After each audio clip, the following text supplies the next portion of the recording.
நீங்க நினைக்கலாம், ஏன் எல்லாருமே சொல்றாங்களே இயேசு விடுவிக்கிறவர், ரட்சகர். அவர்ட்ட நம்ம என்ன கேட்டாலும் கிடைக்கும். ஆனா நீங்க ஏன் இப்படி சொல்றீங்கன்னு நினைக்கலாம். கிடையாது. நீங்க அனுதினமும் அவருக்குள்ள கிட்டு சேரணும்னா, உங்களுக்கு ஒரு சில பாடுகள் வரும். அதன் நிமித்தமா தான் நீங்க ஓடுவீங்க. நீங்க கேட்க கேட்க எப்படி ஒரு குழந்தையோ, ஒரு அப்பா கிட்ட ஒரு பொருள் வேணும்னா, அத கேட்க ஆர்வமா இருக்கும். எங்க அப்பா எப்ப வாங்கி தருவாங்கன்றப்ப தான், அந்த குழந்தைக்கு அந்த அப்பா மேல இருக்க பாண்டிங் இன்னும் இன்க்ரீஸ் ஆகும். அதேதான்.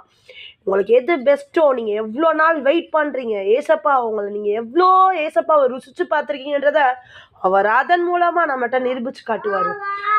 நீங்க அவரோட இருக்கீங்கன்னா, உங்களுக்கு இருக்கல பெர்ஃபெக்ட் பெஸ்ட் எதுவோ அதுதான் நம்மளே சில சமயம் சொல்லுவோம், நான் இத எதிர்பார்த்தேன். ஆனா ஏசப்பா இது செஞ்சாரு.